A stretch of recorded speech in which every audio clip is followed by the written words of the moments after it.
পারি ইনশাল্লাহ। বাকি 299 জন এমপি জান বের করে ফেলবো। হকের উপরে থাকবেন।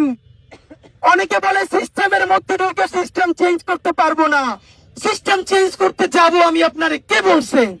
299 জন এমপির তালিকা ধইরা কে কোন ভ্যান থেকে, সবজিওয়ালার কাছ থেকে, মাছওয়ালার কাছ থেকে, কর্পোরেট কোম্পানির কাছ থেকে, গ্রুপ অফ কোম্পানির কাছ থেকে লোক পাঠাইয়া হেভিওয়েট, কম হেভিওয়েট, পাতি মাস্তান, বড় মাস্তান সবাইকে আমরা জানিয়ে দিতে চাই, বাংলার জমিনে আর কেউ আওয়ামী লীগ হতে পারবে না। তুমি গুন্ডামি চলবে না। ভয় দেখিয়ে ভোট কেন্দ্র দখল করা চলবে না। এই নতুন বাংলাদেশ হবে হিন্দুর বাংলাদেশ, মুসলমানের বাংলাদেশ, মুক্ত খ্রিস্টানের বাংলাদেশ, স্বাধীনতা সার্বভৌমত্বের বাংলাদেশ। এই বাংলাদেশে আর নতুন করে ফ্যাসিবাদ কায়েম করা চলবে না। ওসমান হাদি সংসদে কথা বলবে আমার সেই মা বোনদের জন্য, আমার খালাম্মাদের জন্য ইনশাআল্লাহ। ওসমান হাদি কথা বলবে রিক্সাওয়ালার জন্য, ভ্যানওয়ালার জন্য, মৎস্যজীবীর জন্য।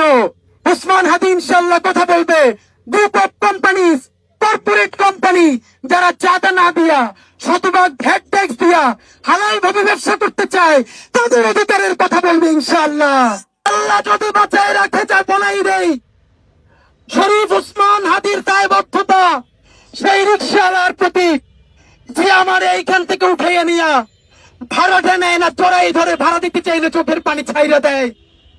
আমার দায়বদ্ধতা সেই চাওয়ালা শ্রমিকওয়ালা ভাই বোনদের প্রতি যে 50 টাকা 100 টাকা দিয়ে আজকে আমার র্যালি কইরে দেয়।